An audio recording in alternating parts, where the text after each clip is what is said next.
Assalamualaikum warahmatullahi wabarakatuh. Selamat siang, Bapak, Ibu, dosen pengampu yang kami hormati, serta seluruh rekan-rekan Binus yang kami banggakan. Pada kesempatan kali ini, kami dari grup 3 akan memaparkan final project lab tentang production and operation analysis, studi perencanaan, produksi, dan persediaan, serta kelayakan investasi untuk produk La Familia Kitspec, terutama yang berwarna kuning. Sebelumnya saya akan memperkenalkan anggota dari grup 3. Yang pertama saya sendiri, Puput Wahyudianto, sebagai ketua kelompok dengan nomor induk mahasiswa 280 2625 132. Selanjutnya ada rekan saya, Kartika Permatasari, Agung Nugraha Hadianto, dan Seruni. Pada layar eksekutif summary ini berdasarkan hasil analisis menyeluruh dari seluruh rantai operasi, mulai dari peramalan permintaan hingga optimasi jadwal mesin dan tenaga kerja. Proyek ini diproyeksikan mampu menghasilkan estimasi keuntungan yang cukup fantastis, yaitu mencapai 2,27 triliun. Namun di sisi lain, total biaya operasional yang harus direkal juga mencapai 219,9 miliar. Angka operasional yang terbilang tinggi ini didominasi oleh penggunaan jam lembur dan eksekusi subkontraktor akibat keterbatasan kapasitas produksi internal saat ini. Oleh karena itu, melalui analisis kelayakan investasi ini, kami menyimpulkan bahwa keputusan untuk melakukan ekspansi, baik membangun pabrik baru maupun gudang baru, dinyatakan sangat layak untuk dieksekusi. Langkah awal dalam merencanakan sistem produksi yaitu ada melakukan forecasting. Dalam studi ini kami menguji dua metode utama kuantitatif, yaitu yang pertama adalah time series decomposition (TSD) dan yang kedua adalah metode Holtz. Dengan mengevaluasi tiga indikator tingkat kesalahan utama, yaitu adalah MAPE, MAD, dan MSE, dapat kita lihat pada tabel evaluasi metode time series decomposition secara konsisten menghasilkan tingkat kesalahan yang jauh lebih rendah di seluruh metrik, dengan nilai MAPE hanya sebesar 1,19% dibandingkan Holtz yang mencapai 2,53%. Begitu pula dengan nilai MAD, yaitu sebesar 835,1 dan MSC sebesar 1.222.60. Hal ini membuktikan bahwa data penggunaan historis produk La Familia Apex memiliki pola musiman atau seasonality secara tren yang sangat kuat. Oleh karena itu, kami merekomendasikan hasil peramalan rekomposisi ini sebagai acuan utama dalam pengendalian persediaan dan perencanaan permintaan jangka panjang. Ini merupakan data agregat planning mulai dari number of works outlast period pada Desember 2022 sampai nanti ada data inventory cost yaitu sebesar 35.000, serta pada sisi kanan adalah forecast demand mulai dari bulan Januari 2022 sampai dengan Desember 2022. Jika kita amati profil permintaan bulanan tahun 2022 tadi, jumlah permintaan berkisar antara 42.538 unit pada bulan Februari sebagai titik terendah, hingga mencapai 49.784 unit pada bulan Desember. Ini merupakan puncak permintaan akhir tahun. Jumlah hari kerja pun juga bervariasi antara 17 hingga 23 per bulan. Poin kritis yang perlu dicermati adalah bahwa kapasitas produksi mesin internal perusahaan saat ini sangat terbatas, yaitu hanya berkisar antara 18 hingga 26 unit per hari. Kesenjangan yang sangat besar ini antara kapasitas internal dan lonjakan permintaan ini menjadi pendorong utama munculnya biaya subkontraktor dan lembur hingga mencapai tadi angka 219,9 miliar rupiah, yang semakin memperkuat urgensi perlunya pembangunan pabrik baru. Pada data tabel ringkasan agregat planning untuk menentukan strategi agregat planning optimal, biaya operasional perusahaan, biaya manufaktur langsung tercatat sebesar Rp365.000 per unit, dengan gaji pokok pekerja sebesar 5,06 juta per bulan.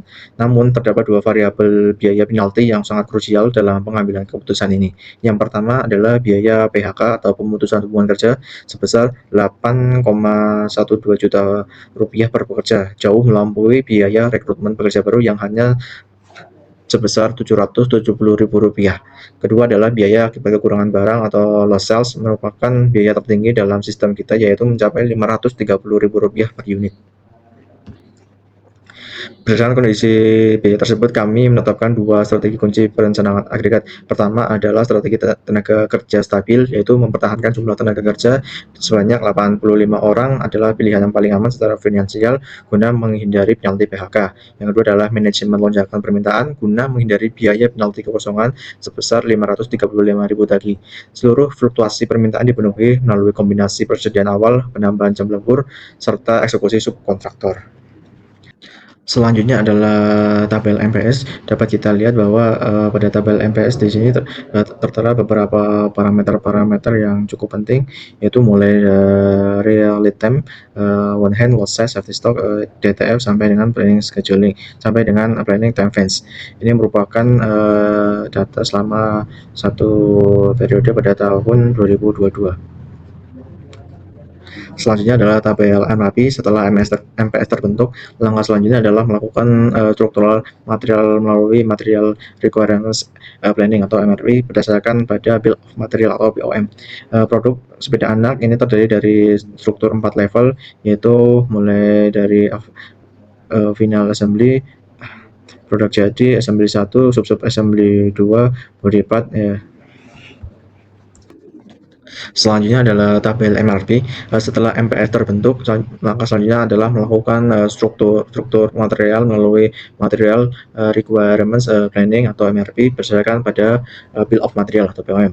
Produk sepeda anak ini terdiri dari struktur 4 level perakitan. Level yang 0 adalah sebagai produk jadi, final assembly, level 1 adalah assembly, level 2 adalah assembly dan body part, hingga level 3 adalah sub assembly atau SSA 1 yang mengintegrasikan komponen mentah seperti rim, spokes, tire, dan hook. Dapat kita lihat bahwa perencanaan produksi dan struktural material ini parameter utama produksi adalah safety stock sebanyak 8.750 unit, one headnya sebesar 500 unit, lead time selama 1 periode, lot size 1, dan demand time phase-nya 4 periode, serta planning time phase-nya 8 periode. Biaya persediaan dan lot size adalah ordering cost sebesar 94.000. Terus untuk setup cost-nya adalah 127.000 dan holding cost sebesar 48.500 dengan total lot sizing cost-nya adalah 2.652.000 rupiah. Selanjutnya akan disampaikan oleh rekan saya, yaitu Kak Seruni. Kepada Kak Seruni dipersilakan.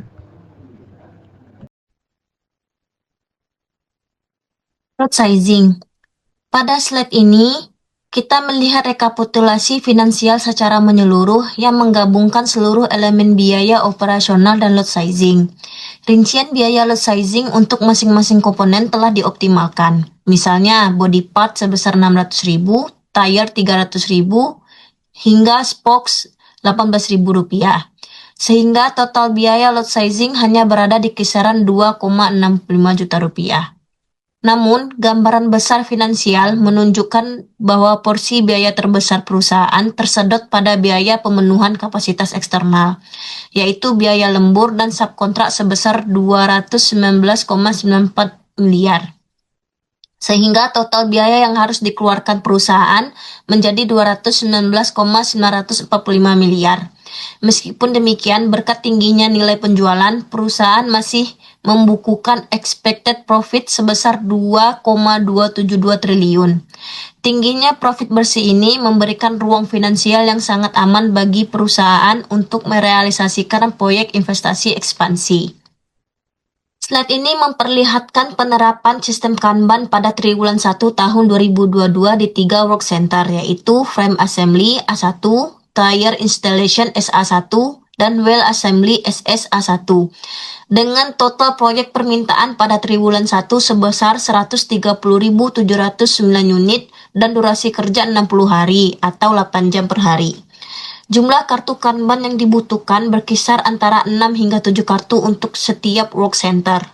Adapun alokasi unit per Kanban card adalah 59 unit pada frame assembly, 55 unit pada tire installation, dan 44 unit pada wheel assembly, dengan batas maksimum persediaan atau maksimum inventory dijaga pada rentang 300 hingga 420 unit.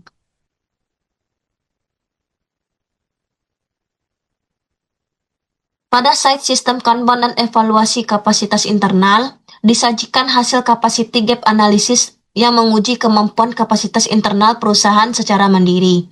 Hasil analisis menunjukkan adanya kondisi ketidaksesuaian atau not match, di mana kapasitas produksi harian internal saat ini hanya berkisar antara 18 hingga 26 unit per hari. Jumlah tersebut sangat jauh dari memadai untuk memenuhi safety stock sebesar 8.750 unit serta permintaan harian secara langsung. Akibatnya, perusahaan harus bergantung pada skema lembur dan subkontrak, yang mempertegas pentingnya rencana pembangunan pabrik baru untuk memperluas kapasitas internal. Penjadwalan operator atau scheduling. Slide ini memaparkan strategi optimalisasi jadwal operator mingguan berdasarkan fluktuasi kebutuhan harian yang berkisar dari 55 operator pada hari Rabu hingga 65 operator pada hari Selasa dan Jumat. Melalui permodelan 7 variabel shift, X1 hingga X7 dengan skema hari libur 2 hari bergantian, kebutuhan tenaga kerja harian dapat terpenuhi sepenuhnya dengan total 85 operator.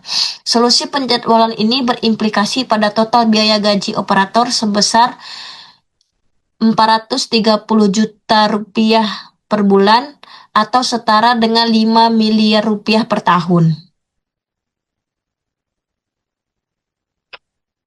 Pada analisis kelayakan investasi proyek, membandingkan dua opsi investasi untuk menambah kapasitas produksi dan penyimpanan perusahaan.